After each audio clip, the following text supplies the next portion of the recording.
On the phone, it is a pleasure to welcome to the program the state and national affairs writer for the Portland Press Herald, Maine Sunday Telegram, and the author of multiple books, the most recent of which, Union, The Struggle to Forge the Story of the United States Nationhood. Colin Woodard, welcome back to the program. Thanks so much. I'm glad to be here. We had you on in 2015 for American Nations, which I would encourage everybody to go back and listen to that interview, because that's a fascinating story as well. And in many respects, this is almost like a sequel in some respects. Maybe that's too strong of a word, but yeah. But before we do, let me go into my Rachel Maddow thing for a moment. Because I want to talk about how when I went to high school, we would drink beers in parking lots and in back behind the school. There was something called Newton Hill, and we would drink there. And sometimes we would drive up to an old castle. Was it really a castle? I mean, sort of like a tower, stone tower. And we would drink there, and it was also like a cruising place at the time, and it was called Bancroft Tower, and it was named after George Bancroft in Worcester, Massachusetts. And lo and behold, George Bancroft is one of the, maybe not the, but I would the protagonist of your book, and it's a fascinating story. I had no idea. And so, native son of Worcester, indeed, and well, also as am I. So, tell us about. Let's just start with George Bancroft, and then we'll broaden back out for a moment. Sure. Well, when I was writing American Nations, which in essence argues that there's never been one America but several Americas, and each of them tie back to the differences between the early colonies that settled on the eastern and southwestern rims of the country, and those distinctions can be felt today. So in writing Union, my task was to understand how it is that we came to think otherwise. Where did our sort of myth or story of United States shared nationhood come from, and who created it and when? And that effort quickly brought me to George Bancroft, who was he's largely forgotten today outside of Worcester, but he was the most preeminent and celebrated historian in the United States throughout the 19th century, and a statesman as well. He ended up serving as Secretary of War under President Polk's administration, Secretary of the Navy, and created the Naval Academy at Annapolis, served as an ambassador. He was a major figure, and it was he who created the first draft of our story of what the purpose of the United States was, where it came from, what held us together, what our special glue was that would hold our entirely separate regional cultures together. And he was a really interesting person. He was a New Englander through and through, born in 1800, and was the son of a leading congregational minister, a descendant of the early Puritans, attended Phillips, Exeter, and Harvard, graduated at 17 or 18, and was sent by the president of Harvard at the time to earn what was then a very rare thing, a doctorate. You could only essentially get a PhD in Germany at the new research universities that were there. He went to Germany and studied under the people who were creating the sort of European and German ideas of what a nation should be. His professors were Hegel and Herring and the Van Humboldts. And then he comes back to New England, and he ends up eventually creating this story through a series of incredibly popular histories of what the United States is supposed to be, that fuses his New England upbringing, the idea that, that the Puritans had, that they were a covenanted people. They had a special relationship with God who tasked them to do certain things in the world.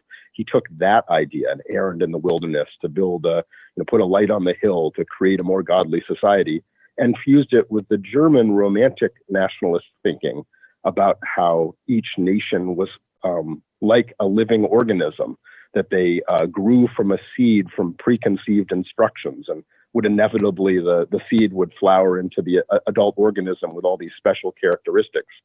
And so Bancroft fused those two together and believes that although it appeared that places like South Carolina and Massachusetts and the Dutch settled area around New York City and the Appalachian backcountry and so on had entirely different ethnographic and religious characteristics and histories and had been enemies and rivals throughout the colonial period and had very little in common prior to their shared revolutionary struggle, that indeed, actually, they had all been planted by the same seed that was all growing to create this one American nation that was destined and tasked by God to carry the mantle of freedom forward, that the ideals in the Declaration of Independence were sort of guided by providence, and that that was what would hold us together, and that we were destined to spread across the continent and to carry the baton of freedom for all humanity forward. So all these ideas you hear, about American exceptionalism, about us having some,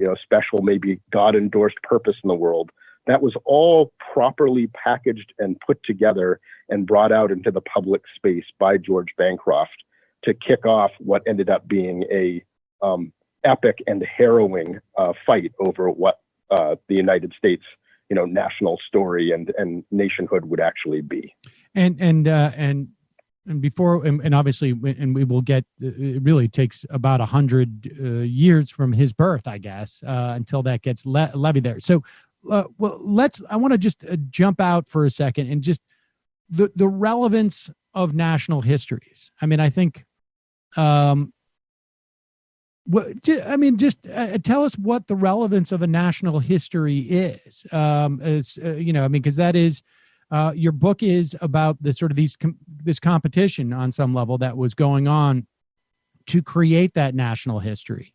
What's the relevance of them to us, let's say, today?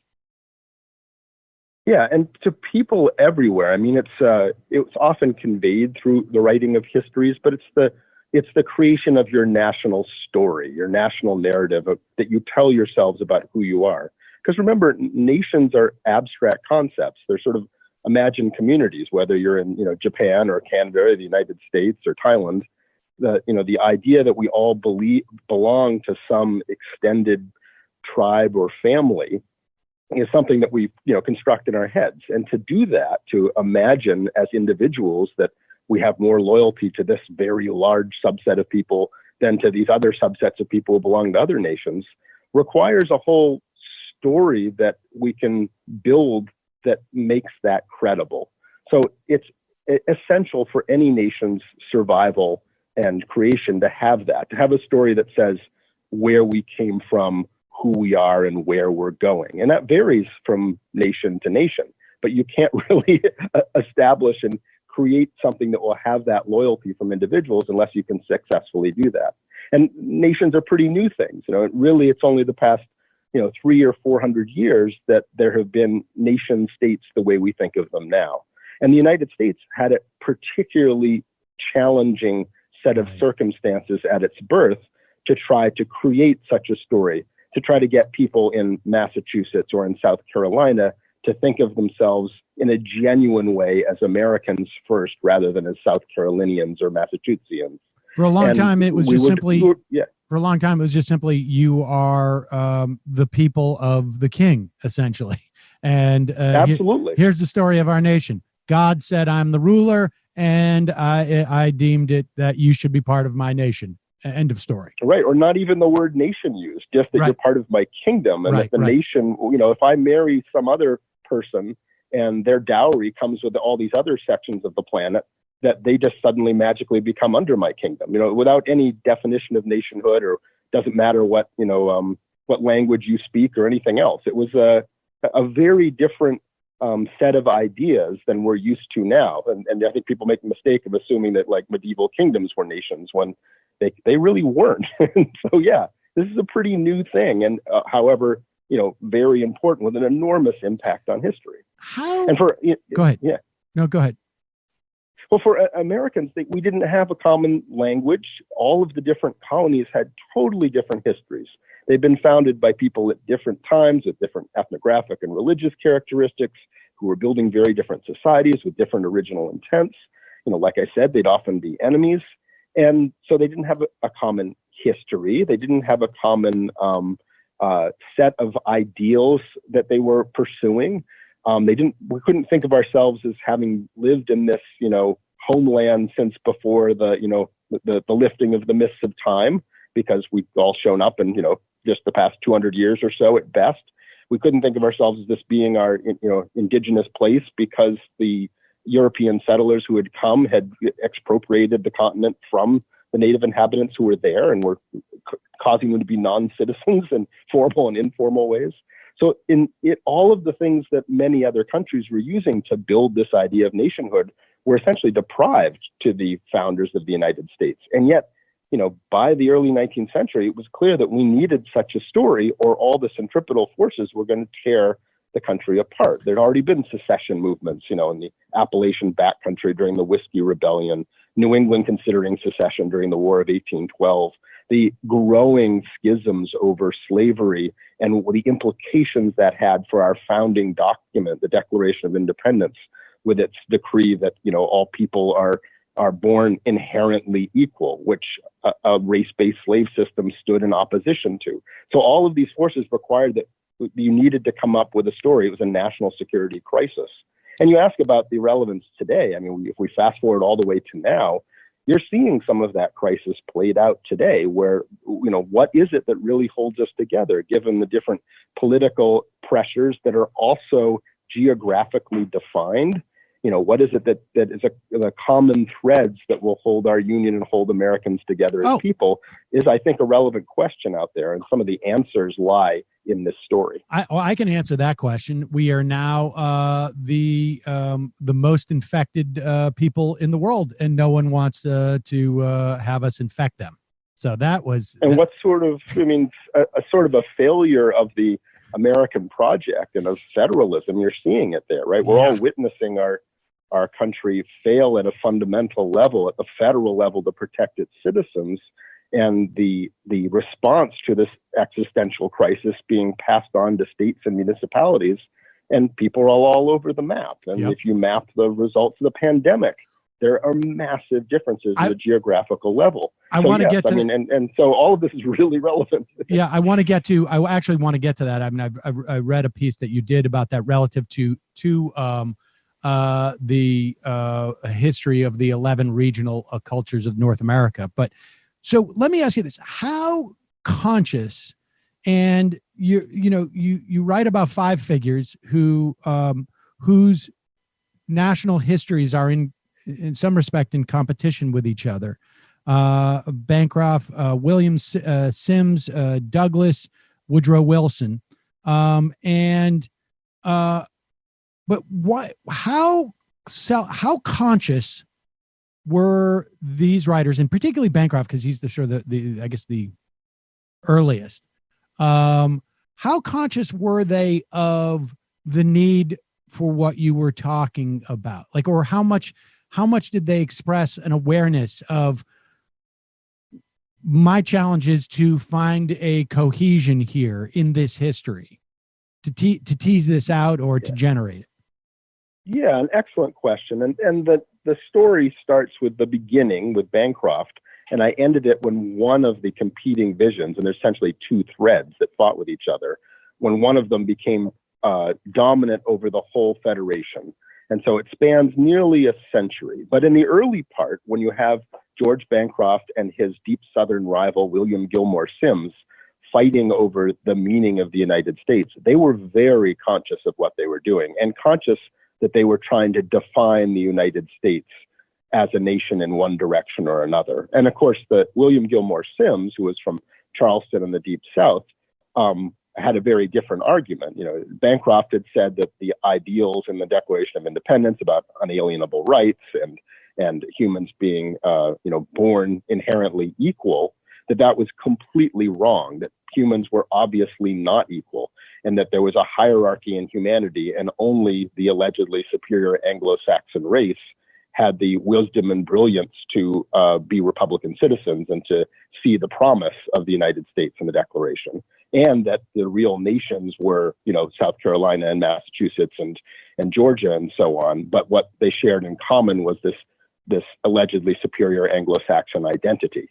and that they would form this confederation or federation that would, like the EU, defend them collectively, have trade agreements and provide for defense, but that the real sovereignty would lie at an earlier level. And that battle, the consciousness that was what they were doing, was front and center in what they and their colleagues were talking about during this intellectual and public debate that lasted all the way into and after the Civil War. And Frederick Douglass, who comes in as the pivotal figure in the story, is very conscious of this battle over the soul of the country in very explicit terms. But by the time you get to the latter two, Frederick Jackson Turner, the great historian of the West, and Woodrow Wilson, future president and virulent white supremacist in the William Gilmore Simms tradition, remember, this is now the post-Civil War, and the United States is becoming an industrial power and more sure of itself. So they were taking a vision that was already there and picking up one banner or the other, modifying it for their new circumstances and carrying it forward. But they didn't have to invent the traditions from the beginning, so that wasn't where their heads were at exactly. They were saying, oh, look back, the past 50 years, and I can tie together a story that is better than the competing story. It also sort of stunning to me that, there's a lot of, between Bancroft and Wilson and Turner, there's a lot that goes down in the United States at that time, right? In terms of changing the history. I guess I've come to see the Reconstruction as sort of a second founding of the country in some ways. And it's fascinating to me that by the time you get to by the time you get to Turner's sort of history that wins out on some level, or I should say Wilson's, that Reconstruction is sort of almost it's seen as a disaster. Yeah, precisely denied. Because you tried to imagine that other races could be equal to the great Anglo-Saxons. That was the explicit argument they made. The argument that Wilson made in his histories and in his academic work, and that he practiced as president right through to the, segregating of the federal government and the championing of the first great Hollywood blockbuster film that came out during this first term and was co-produced and based on the book by one of his best buddies and graduate school friends, Thomas Dixon Jr. That's Birth of a Nation, which is a book celebrating the Ku Klux Klan's reign of terror to end Reconstruction and successfully roll back the political emancipation of African Americans in the South. A film that actually had placards, right? It was a silent film and had placards quoting Woodrow Wilson's history to prove its points on this. So the story of our nationhood, the story told in Union, is basically a battle between a civic national vision, the one that I described with Bancroft, the idea that what in the end ties Americans together is fealty to the ideals in the Declaration of Independence, against an ethnic national description of who we are. The ethno-national idea that no, there's a subset of people living in the United States who are the true inheritors of the, American project, and that other people are somehow excluded because in the American context, they lack the capacity to be true true Republican citizens, right? They have fealty to the Pope, or their races obviously doesn't have the cognitive capacity to do these things. These arguments have been rolled out throughout our history to defend, what was originally an Anglo-Saxon or Anglo-Saxon Protestant supremacy, and later a more broad white supremacy, but still is rolled out to exclude certain people as being culturally or perhaps genetically incapable of, exercising, full humanity under the Constitution and the Declaration. And that's the battle told in our book that carries through to Wilson. And unfortunately, under Wilson is when the ethno-national white supremacist vision wins out in the 1910s and 20s for a time.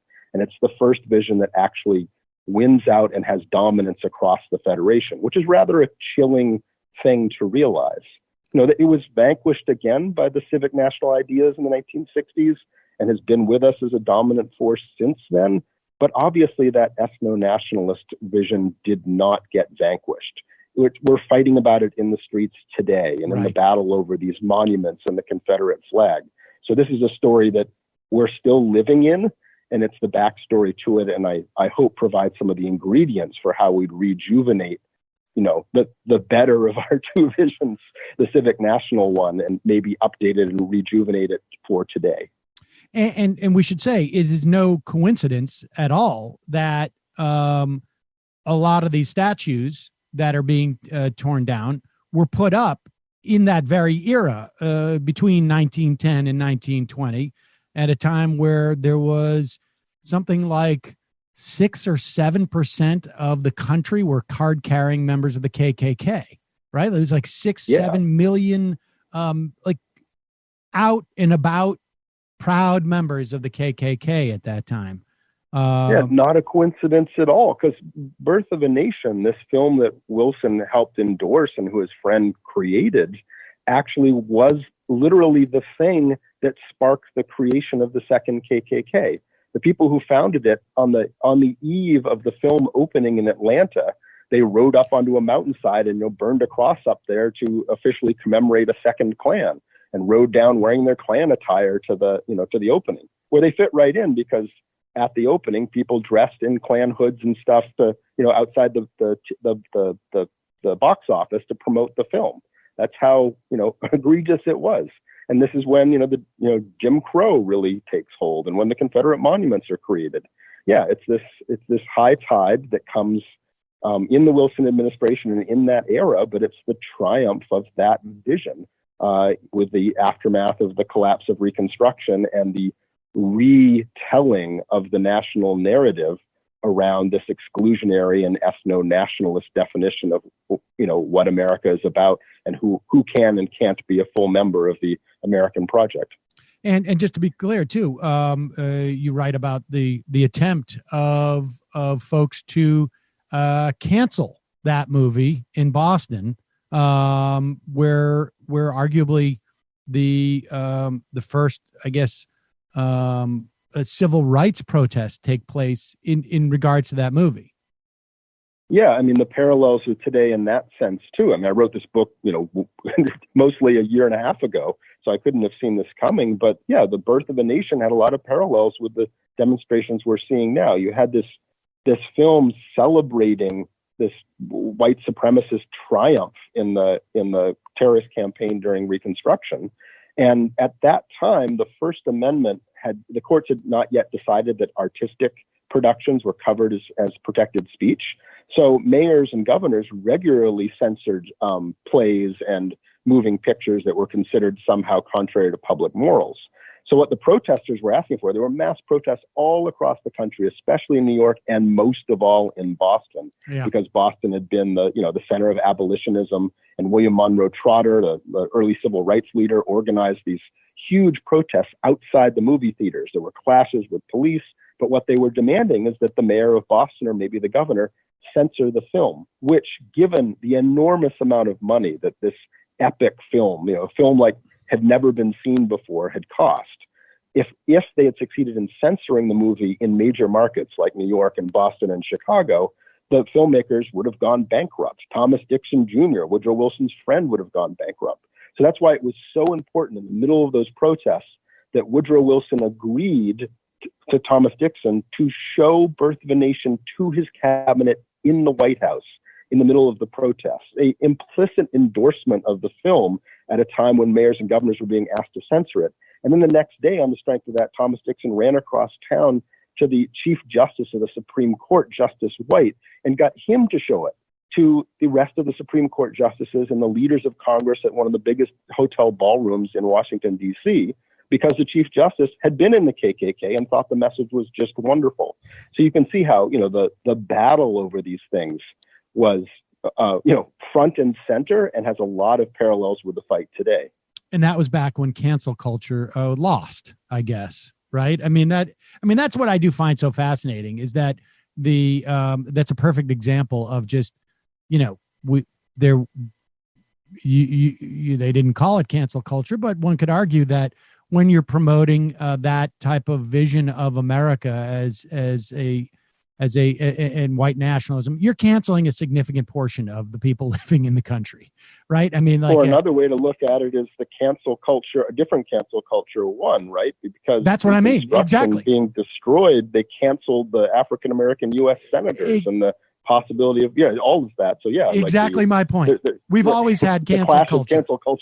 We've always had cancel culture. It's just a question of who has the levers that are doing the canceling at any given time. And so let me ask you this, and I'm fascinated by this. What makes one story win when another loses? Yeah, and how do ideas, how's the struggle of ideas happen, and how does one win and the other lose, and how do they get the upper hand? Those are all questions that I was really interested in writing the book, which is, because ideas are like the most powerful thing in the human experience and can affect our lives and the future of nations and everything else, but they're abstractions. And what makes them real is somebody comes up with the ideas. And it comes out of, their childhood, who their friends were, who their enemies were, what their formative experiences were. And when they clash with another set of ideas, they're clashing with another person or set of people's experiences and stuff. So I wanted to write the book and research the book through the key figures who ended up being the most high profile, warriors for each of these ideas. And so it's written as a multiple biography, like a novel with separate storylines of different people that end up colliding. And so you learn about who these people were and where they got their ideas and what their experiences were, and then how they intersect. And how in the 19th century, right, George Bancroft is born in 1800 and doesn't die until the 1890s. And the book doesn't end until sort of 1918 or so. But during that whole time period, much of it, the war of ideas took place in written word, in books and articles, but especially in public speeches. And the public speeches would be transcribed by reporters on the scene who would then publish them in the newspaper. And then, like a slow-moving Twitter, they would get retweeted by other newspapers, right? They would get a copy of that paper, they would retypeset it into their edition and reprint the speech in their paper, sometimes with, scathing, commentary on top. And that was how things would in slow motion retweet across the country. People would counter comment on articles and issue counter speeches. And that's how, for much of the 19th century, that's where the battles of ideas and politics and everything else happened. And so understanding, how people got onto these stages and who their allies were that would do the retweeting and who would be their enemies who would fight against it, and how it would affect government. People like Bancroft and Sims both, served in government. Sims as a legislator and almost as a U.S. senator, and his best friend was governor of South Carolina and later was a U.S. senator just before the Civil War. Bancroft served in cabinets as ambassadors and as the Democratic Party boss in Massachusetts and their gubernatorial, nominee. Woodrow Wilson becomes governor and president. Frederick Jackson Turner is the only one of the group that didn't serve in public office, but was the most famous, historian of the 19th century with this frontier thesis hit that people still talk about and still affects our pop culture. And Frederick Douglass became, one of the most famous international, celebrities of his time, and served as our ambassador to Haiti and in other public positions in Washington, D.C. So they weren't just ivory tower individuals, they were also literally involved in statesmanship and statescraft at the same time. And so all of those things, the intersection between, politics and those with hold their hands on the literal levers of power, and these ideas was something I was very interested in, and watching it evolve as you get towards the end of the book, when you actually have motion pictures and other forms of media starting to form, and the power over them, and how it quickly, the very first blockbuster film leads to massive street clashes and protests of the sort that we just talked about, because everyone recognized its enormous power to shape people in the war of ideas. But what was what were the historical contexts that led to the victory of that idea of ethno-nationalism at that time? So, for instance, as an analogy, right? Like, I think a lot of what we've seen in terms of cultural ideas gaining prominence in this era is in some respect a reaction to Donald Trump. I think I don't know that if Hillary Clinton was president, we would have had a Me Too movement like we've had. I don't know that we would have had the same disposition on what I believe we're on the cusp of a different understanding of immigration in this country as a function of a lot of people just lining up in this polarization. What in that era, and how much, I guess, does like the lost cause, another sort of narrative, sub-narrative, I guess, of our nation, play into that what was going on within the context of the material world that was allowing for that vision of an ethno-nationalism to win in that moment? Right. I think that the end of the Civil War, everyone would have thought that the civic national vision had won. The one, right. President Lincoln, after meeting with Bancroft and Frederick Douglass a couple times in the White House during the war, and a lot of the thinkers associated with the movements that both of them were drawing from, ends up at Gettysburg declaring essentially that the Civil War is about defense of those civic national ideas and the idea of human equality, which the war hadn't started with. Lincoln hadn't started there, but by the end of it, that was what it appeared to be. And the the Reconstruction era amendments, the 13th and 14th and 15th Amendments, that second founding of the United States, based on those principles, you would have thought it would have been the triumph of civic nationalism. And everyone kind of did. But then in those decades between the end of the Civil War and Woodrow Wilson's presidency, you're right, everything had shifted.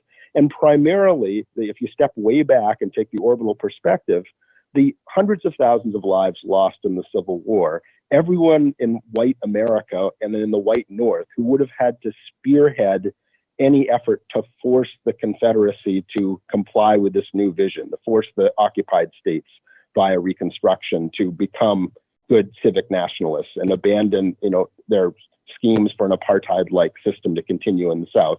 Those people were exhausted by it, in essence. And perhaps not enough of them were committed to begin with the idea that this was about defending civic nationalism as opposed to just, preventing the secession of the Southern states.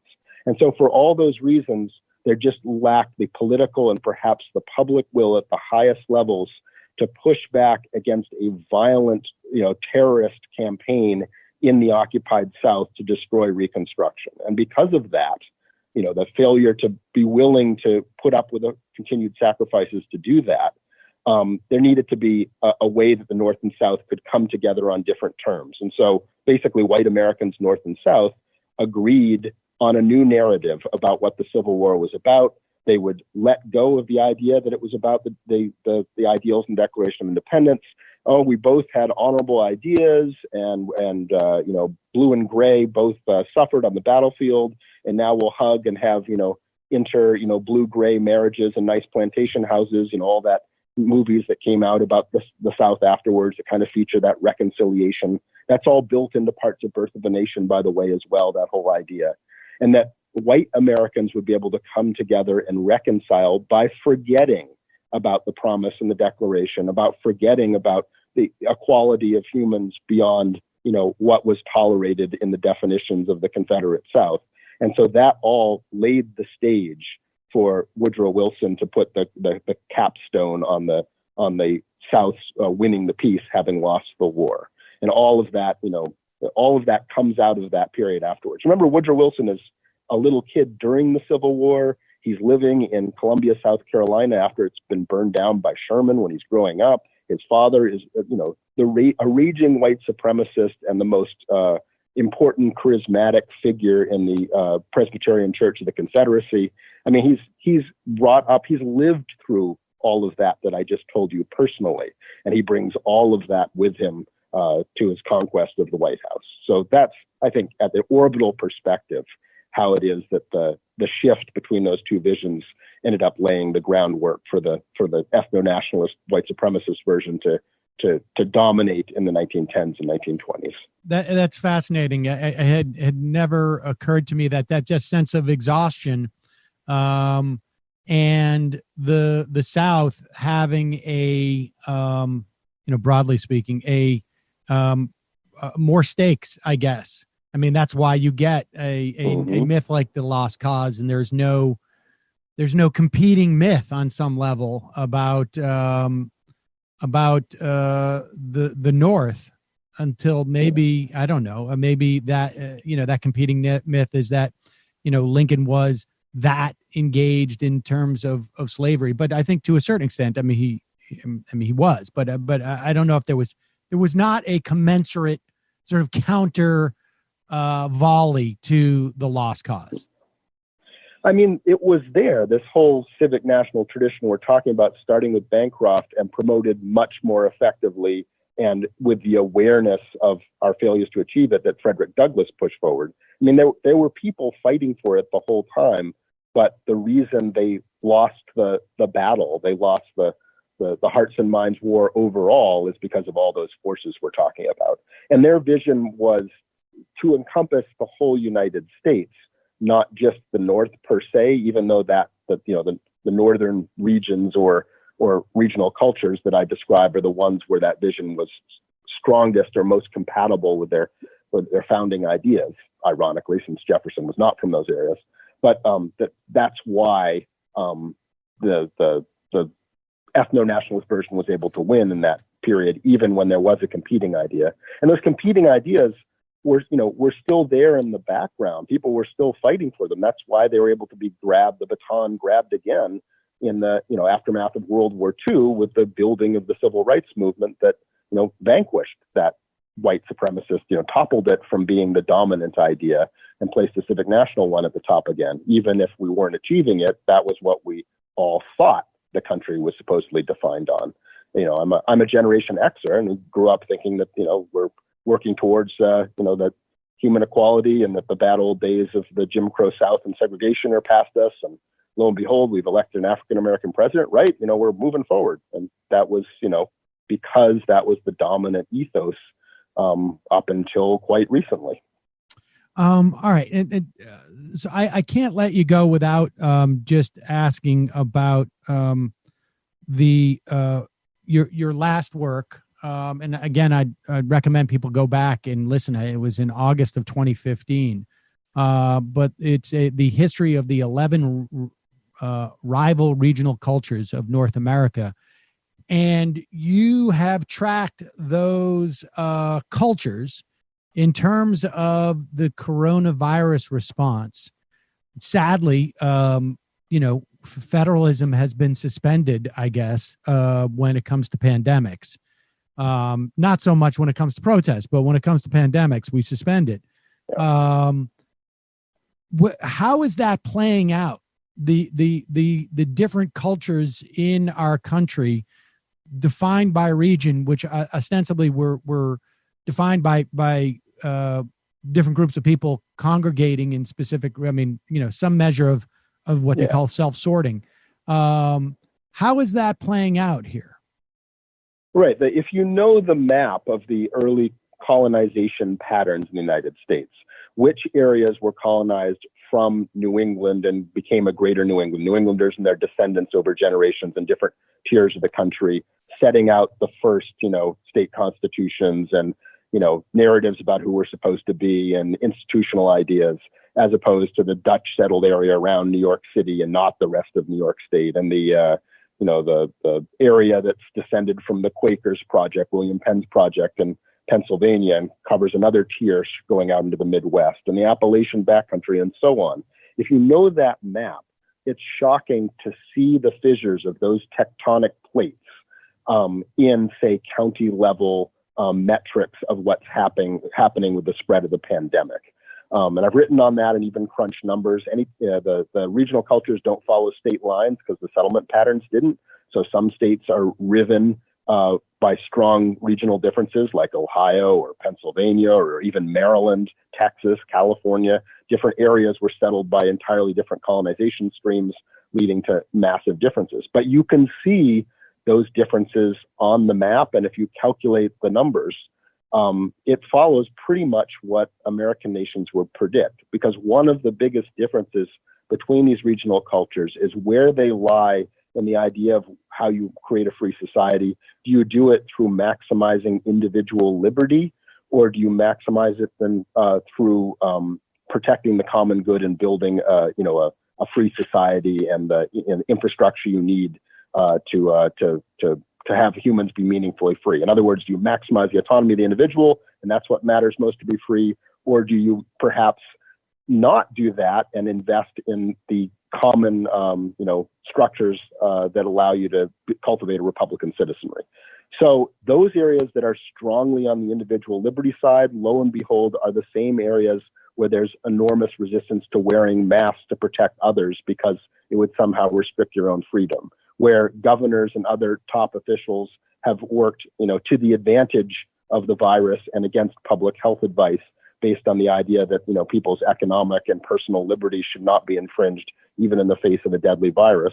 Whereas the areas that are more communitarian, where the ideas that you're building and protecting a free community, have been much more likely to follow public health advice, where mask wearing is largely regarded as a good thing and protecting, the common good in each other, even if it's an inconvenience to yourself, takes precedence. And so the rates now in this second wave of virus, the first wave, it was essentially started in places that were well connected to China and northern Italy and also densely populated. And then those got under control and everyone was under control. And we could have been like, say, Canada, where we generally have the virus under control. But instead, we're having a second wave because in places with this individual liberty ethos, where you go have spring break and you have governors stopping cities from having mask ordinances and all the rest, you've seen the disease absolutely explode, even if as it remains under control in areas within, say, the greater New England space where those communitarian functions and ethos exist. And so that we're seeing the stark differences in our fundamental and existential characteristics of our federation playing out in the most morbid and awful way possible. And again, it could have been avoided with strong federal leadership, right, and a national strategies, but because the Trump administration abdicated responsibility and has left it all to the states, we're seeing this horrid, ghoulish laboratory of federalism, and watching how the different regional cultures would handle what is basically, a public health, common good narrative. And lo and behold, some of them do not handle such things very well at all.